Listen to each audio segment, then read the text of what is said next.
আসসালামু আলাইকুম প্রিয় ভাই বোন বন্ধুরা, আশা করি সকলে ভালো আছেন, সুস্থ আছেন। আমি আর কি মনে আছি আপনাদের সাথে। আজকের এই ভিডিওটি যে যেখান থেকে দেখতেছেন সকলকে জানাই অনেক অনেক শুভেচ্ছা ও ভালোবাসা। আজকে বেসিক্যালি ফেসবুকে স্ক্রল করতে করতে টেকবঙ্গের যে অফিসিয়াল গ্রুপ আদনান ভাইয়ের, এখানে এক ভাই পোস্ট করছিল যে আসলে এই ধরনের পোস্টার বা এই ধরনের ডিজাইন কিভাবে করা যায়। সো ওখানে আমি একটা কমেন্ট করছিলাম যে আসলে এটা একদম সিম্পল। বেসিক্যালি আমি আমার চ্যানেল বা আমার অন্যান্য সোশ্যাল মিডিয়ায় খুবই কম সময় দিই। তারপরে সে ভাই রিকোয়েস্ট করছিল আসলে এ ধরনের একটা ডেমো একটা ভিডিও আপনি করে দেন। সো আমি তাকে বলছিলাম যে আসলে আপনার এই ভিডিও নিয়ে আমি একটা ভিডিও আপলোড করে দিব ইউটিউব চ্যানেল। সেজন্য আজকে হয়তো বা অনেকদিন পর আপনাদের সাথে আবারও দেখা। আমার রিসেন্টলি কিছু ভিডিওতে অনেকে কমেন্ট করছে, আমি সেগুলো দেখছি, সেগুলো নিয়ে ভিডিও আপলোড করারও চিন্তা ভাবনা ছিল, কিন্তু আসলে সময় স্বল্পতার কারণে আমি আপনাদেরকে ভিডিও কোনো উপহার দিতে পারতেছি না। সেজন্য আমি আন্তরিকভাবে দুঃখিত। তো চলুন আজকে কথা বেশি না বাড়িয়ে আমরা সরাসরি চলে যাই মূল ভিডিওতে এবং সরাসরি মোবাইল স্ক্রিনে চলে যাই, সেখান থেকে আপনাদেরকে দেখায়। So let's go. তো বন্ধুরা, মোবাইল স্ক্রিন চলে আসার পর যে পিক্সেল ল্যাব অ্যাপ্লিকেশন এবং সেই সাথে সাথে পিকচার আর্ট অ্যাপ্লিকেশন দেখতে পাচ্ছেন, এই দুইটা কিন্তু আপনার মোবাইল ফোনে ইনস্টল করে রাখতে হবে। এবং এই দুটোর অ্যাপ্লিকেশন ডাউনলোড করার লিঙ্ক এই ভিডিওর ডিসক্রিপশন বক্স অথবা পিন কমেন্টে প্রোভাইড করা থাকবে, আপনারা চাইলে ইজিলি ডাউনলোড করে নেবেন। এখন চলুন আমরা গ্যালারিতে গিয়ে তাসকিন আহমেদের ইমেজটাকে একটু অপটিমাইজেশন বা একটু লুক দেখে নিই আসলে কী কী এলিমেন্টর ব্যবহার করা হয়েছে। এখানে একটা লোগো এবং সেই সাথে তাসকিন আহমেদের ইমেজ এবং কিছু টেক্সট অ্যাড করা আছে এবং সেই সাথে সাথে কিন্তু এই ইমেজের কিছু ফ্যাদো টেক্সট এলিমেন্ট অ্যাড করা আছে এবং তিনটা বাল্ব কিন্তু আমরা অল্টারনেটিভ দেখতে পাচ্ছি। এবং আমরা তাসকিন আহমেদের ইমেজ বা অন্যান্য ইমেজ সার্চ করার ক্ষেত্রে আমরা গুগল লেন্সকে ব্যবহার করে আমরা একটা ইমেজ ফাইন্ড আউট করব এবং সেই সাথে সাথে আমাদের নিচের দিকে কিন্তু আমাদের অনেকগুলো ইমেজ অলরেডি চলে আসবে। তো নিচের দিকে দেখতে পাচ্ছেন বিভিন্ন ক্রিকেটারের ইমেজ চলে যাচ্ছে। আমি এখান থেকে সাকিব আল হাসানের ইমেজটাকে স্ক্রিনশট করে নিব, নিয়ে এটাকে আমরা এডিট করব আর কি। তো সাকিব আল হাসানের ইমেজটাকে স্ক্রিনশট করার পর আমরা চলে আসবো remove.bg। আপনারা চাইলে কিন্তু ফটোরুম ইউজ করতে পারবেন বা যেমন কোনো remove.bg ইউজ করতে পারবেন। আমার যেহেতু ফটোরুম অ্যাপ্লিকেশন ইনস্টল করা হচ্ছে, আমরা এখান থেকে সাকিব আল হাসানের ইমেজটাকে ব্যাকগ্রাউন্ড ট্রান্সপারেন্ট করে নিব আর কি। অলরাইট, এখান থেকে স্ক্যান শেষে আমরা চলে আসবো আমাদের ট্রান্সপারেন্ট সেকশন থেকে আমরা এটাকে এক্সপোর্ট অপশনে ক্লিক করে আমরা সেভ করে নেব গ্যালারিতে। তো মোবাইলে হোম স্ক্রিনে চলে আসার পর আমরা পিক্সেলের অ্যাপটি ওপেন করে নেব। ওপেন করার পরই আমরা এখান থেকে যে আমাদের যে ডেমো প্রজেক্ট বা একটা ডেমো ইমেজ ছিল সেটাকে আমরা ইম্পোর্ট করে নেব তাসকিন আহমেদের। সো এখান থেকে আমরা এটা কমপ্লিট করার পর প্লাস আইকনে ক্লিক করে এখান থেকে ফ্রম গ্যালারি থেকে আমরা সাকিব আল হাসানের যে ট্রান্সপারেন্ট যে ইমেজটা ছিল সেটাকে আমরা ইম্পোর্ট করব। সেখান থেকে একটু কাস্টমাইজেশন করে নিব, যেহেতু ইমেজটা অনেক ছোটো আছে। সেটাকে একটু অপটিমাইজেশন করে বা একটু নেড়ে চড়ে একটু ঠিক জায়গা মতো আমরা বসিয়ে নিলাম, নিয়ে এটাকে আমরা লেয়ার অপশন থেকে ক্লিক করে আমরা লক করে দিব। সো লক করার পরই আমরা চলে যাব আমাদের হোম স্ক্রিনে আসার পরে ইমেজ সার্চে গিয়ে আমরা সার্চ করব যে কোনো একটা লোগো। আমরা যেহেতু লোগো সেকশনটা দেখছি, আমরা এখান থেকে আমার নাম লিখে সার্চ করলে অবশ্যই একটা লোগো চলে আসবে। আমার অফিসিয়াল লোগোটা আমি এখান থেকে ইম্পোর্ট করে নিব আর কি।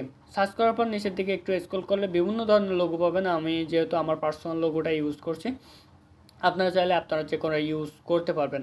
সো লোগোটা ডাউনলোড হয়ে গেছে অলরেডি। ডাউনলোড হওয়ার পর আমরা পিক্সেল ল্যাবের ভিতরে আবারই ওপেন করব। ওপেন করার পর একটা শার্প নেব, শার্পের রিডিউসটা করে নিব, যেহেতু একটু রিডিউস করে নিলে আমাদের কর্নারগুলো একটু সুন্দর দেখাবে। এখন আমরা যেহেতু লোগো বসাবো, আমরা লোগোটা এই রিডিউস কর্নারের মাধ্যমে বসাবো। সেক্ষেত্রে আমরা এখান থেকে টেক্সচার আসে আমরা এখান থেকে ইমেজটাকে ইম্পোর্ট করব। তো এখান থেকে ইমেজটি বা আমার লোগোটি ইম্পোর্ট করার পরই আমাদের কিন্তু বর্ডার রেডিউস হয়ে যাবে এবং সেই সাথে সাথে আমি পজিশন অনুযায়ী আমি এখান থেকে কাস্টমাইজেশন করে নিলাম। সো হোম স্ক্রিনে আসার পরই আমরা আবারও একটু ইলেকট্রনিক যে বাল্ব আছে সেটাকে সার্চ করে যে পিএনজি ফাইলটা ডাউনলোড করে নেব, অথবা ইমেজ ফাইল ডাউনলোড করে আমি ফটোরুমের মাধ্যমে পিএনজি ফাইল কনভার্ট করে নিব। সো অলরেডি আমার কিন্তু কমপ্লিট হয়ে গেছে। এখন আমরা আমাদের যে ফটোরুমের মাধ্যমে এটাকে ব্যাকগ্রাউন্ড রিমুভ করে নিব এবং ব্যাকগ্রাউন্ড রিমুভ করার সাথে সাথে কিন্তু আমাদের পিএনজি ফাইল ক্রিয়েট হয়ে যাবে। এবং দেন এখানে ট্রান্সপারেন্সিতে ক্লিক করে আমরা এখান থেকে এক্সপোর্ট অপশনে ক্লিক করব এবং সেই সাথে সাথে আমাদের ইমেজটি সেভ টু গ্যালারিতে সেভ হয়ে যাবে। সো গ্যালারিতে সেভ হওয়ার পর আমরা চলে আসবো আমাদের পিক্সেল ল্যাব অ্যাপ্লিকেশন। এখান থেকে আমরা ইম্পোর্ট করে নেব আমাদের যে বাল্ক বা পিএনজি ফাইলগুলো। সেখান থেকে পিএনজি ফাইলগুলোকে আমরা তিনটি ভাগে ভাগ করে নিব। আমরা আপাতত হোয়াইট কালারটা বাদ দিয়ে আমরা লাইট কালারটা নিব এবং হোয়াইট কালারের যে এখন আমরা চলে যাচ্ছি পিক্সেল ল্যাবে। দুইটাকে কপি করে আমরা একটু কাস্টমাইজেশন বা মিনিমাইজেশন করে বাল্বটাকে আমরা পজিশন অনুযায়ী আমরা একটু সারিবদ্ধ করে আমরা এটাকে কাস্টমাইজেশন করে আমাকে নিচের দিকে একদম লেয়ার অপশনে এসে কর্নারের দিকে আমরা সুন্দরভাবে পজিশন অনুযায়ী বসিয়ে দেব। করার পর পরে আমাদের কিন্তু এ পর্যন্তই আমাদের এখান থেকে কমপ্লিট হওয়ার পর পরে আমরা যদি আরেকটু দেখি করবেন আর কি, আমি আপনাদেরকে পরবর্তীতে বা আমাদের যে লেয়ার সেকশনে আমাদের সো এটাকে আমরা একটু এখান থেকে আমাদের পিছনের যে ব্যাকগ্রাউন্ড তাসকিন আহমেদ, এখানে আমরা সাকিব আল হাসান লিখবো। সো এই টেক্সটটাকে আমরা এডিট করে নিব। সো আমি এখানে সাকিব লিখে নিলাম, পরেরটা আমি আল হাসান অ্যাড করব। সাকিব লেখার পর পরে আমাদের কিন্তু এখানে ওকেতে ক্লিক করে আমরা একটু বড় করে নিব। বড় করে নেওয়ার পর আমরা পজিশন অনুযায়ী এর ব্যাকগ্রাউন্ডটা চেঞ্জ করে নেব। সো তার আগে আমরা ফন্টটাকে একটু চেঞ্জ করে নিই। আমাদের অনেকগুলো ফন্ট আছে, যেহেতু এটা আমার কাস্টমাইজেশন একটা অ্যাপ্লিকেশন। এটা এখনও কমপ্লিট না, যেহেতু পিক্সেল অ্যাপটি অনেকভাবে মডিফাই করে নিজের মতো। আমার এর চ্যানেলে এর আগেও কিছু ভিডিও আছে মডিফিকেশনের। অনেকেই কমেন্ট করছে যে ভিডিও বা ফুল একটা টিউটোরিয়াল দেওয়া, তো আমার যেহেতু সময় হয় না, যে কারণে দিতে পারি না।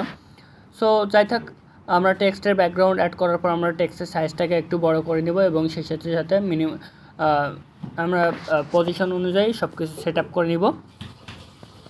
সেট আপ করার পর পরে আমরা এটাকে ব্যাকে প্রেস করে ব্যাক করে মুভ করে পজিশন অনুযায়ী সেট আপ করে নিব। তো এটাকে কপি করে আমরা সেকেন্ডভাবে আল হাসানটা অ্যাড করে নিব। যেমন তাসকিন আহমেদ লেখা আছে, আমরা আহমেদের জায়গায় এটাকে আল হাসান লিখে আমরা এটার ব্যাকগ্রাউন্ড কালারটা একটু গ্রিন কালার দেব। গ্রিন কালারটা আমরা এখান থেকে সিলেকশন টুলের মাধ্যমে করব। তো আমি যদি একটু ব্যাকগ্রাউন্ডে আসি, ব্যাকগ্রাউন্ডে এখানে প্লাস আইকনে ক্লিক করে এখান থেকে পেন্সিল টুলের মাধ্যমে আমরা এখান থেকে কালার সিলেক্টেড করে নিলাম। কালার সিলেক্টেড করার পর দেখতেই পাচ্ছেন যে আমাদের কালার হয়ে গেছে। যেহেতু কালার কম্বিনেশনটা আপনারা আপনাদের মন মতো করে নেবেন আর কি। আমি জাস্ট আপনার দেখানোর ক্ষেত্রে একটু খুবই ফাস্ট করে দিলাম আর কি। পজিশন অনুযায়ী আপনারা আপনাদের মতো করে নেবেন আর কি। যেহেতু তাড়াহুড়ায় ভিডিওটা তৈরি করা হচ্ছে, অনেকে রিকোয়েস্ট করছে, এমনিতেই খুব দ্রুততার সাথে আমি আপনাদেরকে ভিডিওটা আপলোড করে দিব আর কি।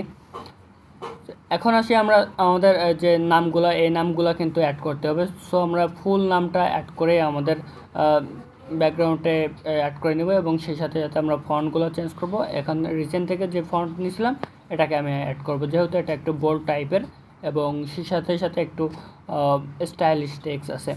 সো এটার পেডিংটা একটু লেফট পেডিং এবং রাইট পেডিং 5 পিক্সেল রেখে আমি এটার অপাসিটিও একটু কমাই দিব।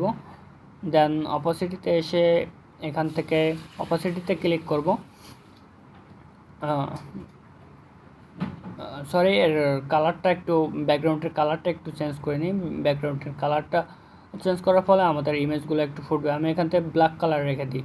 ব্ল্যাক কালার দেওয়ার সাথে সাথে কিন্তু আমাদের কালারটা ওকে হয়ে গেছে এবং সেই সাথে আমরা কিন্তু সাকিব আল হাসানের যে নামগুলো এগুলো কপি করব এবং টু ব্যাকে প্রেস করে আমরা ব্যাকে প্রেস করে দেবো আর কি। দেন এই ধরনের কিন্তু একটা ফাইল ক্রিয়েট হয়ে গেছে। আমরা এখন আবার যদি গার্ডিয়ানে এসে আমাদের যে ব্যাকগ্রাউন্ড পিকচারটা যদি একটু সেট করি, তাহলে আমরা এখান থেকে সিলেকশন টুলের মাধ্যমে রেড কালার এবং সেই সাথে সাথে আমরা গ্রিন কালার চুজ করব, যেহেতু আমাদের ফ্ল্যাগ এর সাথে মিল রেখে বা দেশের কালারে মিল রেখে কিন্তু আমাদের কিন্তু এটা সেট আপ হয়ে গেছে। আপনারা চাইলে অনেকগুলো ব্যাকগ্রাউন্ড আছে, আপনারা গুগল থেকেও ডাউনলোড করে নিতে পারবেন। জাস্ট আমি ব্যবহারের ক্ষেত্রে বা আপনাদের টিউটোরিয়াল দেওয়ার ক্ষেত্রে আমি শুধুমাত্র আপনাদেরকে প্রোভাইড করলাম। এক্ষেত্রে তাসকিন আহমেদ যে ইমেজটা ইউজ করছে এর ভিতরে অনেকগুলো এলিমেন্ট দেওয়া আছে। এখানে আবার ব্ল্যাক যে শ্যাডো এগুলাও দেওয়া আছে। এগুলা সাধারণত পিক্সেল আর্টের মাধ্যমে দেওয়া যায়। আমি জাস্ট আপনাদেরকে সিম্পলিভাবে একটা এই পিক্সেল ল্যাবের মাধ্যমে আপনাদেরকে দেখালাম। যদি প্রফেশনালি করা যায় তাহলে আরও সময় নিয়ে কাজ করতে হবে, বা একজন ডিজাইনার চোখ হতে হবে সুন্দর আর কি। তো দেখেন কিছুটা কিন্তু মিল চলে যাচ্ছে আমাদের এর ভিতরে। আপনারা চাইলে আরও একটু সময় নিয়ে ধৈর্য সহকারে করতে পারেন আর কি। দেন এটাকে আমি একটু হাইড করে দিব। এটাকে হাইড করার পরে আমাদের কিন্তু ইমেজটা চলে আসছে। কারণ ইমেজটা যদি আমি একটু হোম স্ক্রিনে চলে আসার পরে ইমেজটার নিচে যে ব্ল্যাক শ্যাডোটা অ্যাড করতে হবে, এটাকে আমি এখান থেকে পিএনজি ফাইলে কনভার্ট করার জন্য এখান থেকে আমি যে ট্রান্সপারেন্ট ব্যাকগ্রাউন্ডের উপরে কিন্তু ব্ল্যাক কালারের ইমেজটা ইম্পোর্ট করে নেব। ইম্পোর্ট করার পর এখান থেকে উপরে যে পেন্সিল মার্ক বা রিমুভার আছে, এখান থেকে ইরেজার অপশানে ক্লিক করে সাইজটা বড় করে আমরা এখান থেকে রিমুভ করে নিব আর কি। রিমুভ করার পর আমরা ইমেজটাকে সেভ করে নিব। সেভ করার পর আমরা সরাসরি আবারও চলে আসব আমাদের যে পিক্সেল ল্যাব অ্যাপ্লিকেশনের ভিতরে। এখান থেকে আমরা কাঙ্ক্ষিত পিএনজি ফাইলটা আমরা ইম্পোর্ট করে নেব। যেহেতু পিক্সেল আর্টের ভিতর থেকে আমরা করছি এইমাত্র, সো এটাকে আমরা ইম্পোর্ট করে নিয়ে এটার জুম ইন করে নিচের দিকে এসে আমরা লেয়ারের একটু পরিবর্তন ঘটাবো। যেহেতু নিচের দিকে আরও আসবে আমাদের লেয়ার, সাকিব আল হাসানের নিচে দিলে হচ্ছে না, আরও একটু নিচে বাল্বের নিচে চলে আসবে আর কি। তো বাল্বের নিচে দেওয়ার পর কিন্তু একটু আরও একটু ডিপ কালার বা ডার্ক কালার হয়ে গেছে। এর জন্য আমরা এটাকে অপাসিটি কমিয়ে একটু মানানসই রেখে দিব আর কি। ওকে, দেখতেই পাচ্ছেন কিন্তু অনেকটা ওই আগের ছবির মতো চলে যাচ্ছে। অ্যাটলিস্ট একটা পিএলপি ফাইল ক্রিয়েট হয়ে গেছে কিন্তু মেন ফাইল থেকে। এখন আমরা এটাকে যদি একটু ছোট বড় করে নিয়ে লোগোটাকে, যেহেতু একটু বড় দেখাচ্ছে, একটু ছোট করে নিয়ে আর একটু ছোট করার পরেই আমরা ইমেজটাকে যদি সেভ দিয়ে দিই বা সেভ ইমেজে ক্লিক করার পর আমরা এখান থেকে সেভ টু গ্যালারিতে দিয়ে আমাদের ইমেজটা সেভ হয়ে যাবে। এখন যদি আমরা একটু হোম স্ক্রিনে এসে আমাদের যে রিমিনির মাধ্যমে ইনহ্যান্স করে নিই ইমেজটাকে, তাহলে আরও একটু 4K রেজুলেশনে চলে আসবে, ইমেজটা আরও সুন্দর হয়ে যাবে। দেখতে পাচ্ছেন ইমেজটা কিন্তু কোয়ালিটি ফুল একদম হাই হয়ে গেছে, কিন্তু ব্যাকগ্রাউন্ডটা ব্লুয়ার হয়ে গেছে, যে কারণে আমরা এটাকে এডিট করে আমরা ডিজেবল করে দেবো ব্যাকগ্রাউন্ডটা। তো ব্যাকগ্রাউন্ড ডিজেবল করার পরে কিন্তু দেখেন আমাদের ব্যাকগ্রাউন্ড কিন্তু ওকে রিস্টোর হয়ে গেছে। এখন সেই সাথে আমাদের ইমেজটা আরও একটু সুন্দর হয়ে গেছে। যেহেতু ব্যাকগ্রাউন্ডে তাসকিন আহমেদের একটা যে শার্পনেস বা অ্যাবস্ট্রাক্ট যে ইমেজ অ্যাড করছিল, ওইটা কিন্তু আমরা অ্যাড করি নাই, কারণ ওটা চাইলে আপনারাও অ্যাড করতে পারেন এবং খুঁজে যে এ ধরনের ইমেজ করতে পারেন। আমরা জাস্ট দেখালাম আপনাদের ডেমো প্রজেক্টের মাধ্যমে আর কি, যে ইমেজগুলো এভাবেও ক্রিয়েট করতে পারবেন আপনারা।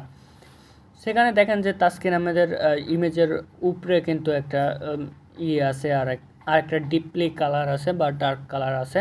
এটা জাস্ট আপনি চাইলে হচ্ছে স্ন্যাপচ্যাট বা অন্যান্য যে এয়ার ব্রাশ এগুলোর মাধ্যমেও করতে পারবেন, বা ফটোশপের মাধ্যমে, ফটোশপ বলে পিক্সআর্টের মাধ্যমেও করতে পারবেন আর কি। সো এই ছিল আজকের video. Thank you so much সকলকে। আর যদি বুঝতে কারো সমস্যা হয় তাহলে অবশ্যই হোয়াটসঅ্যাপ বা মেসেঞ্জার নক দিবেন, আমি বোঝানোর চেষ্টা করব। ধন্যবাদ সবাইকে, আল্লাহ হাফেজ।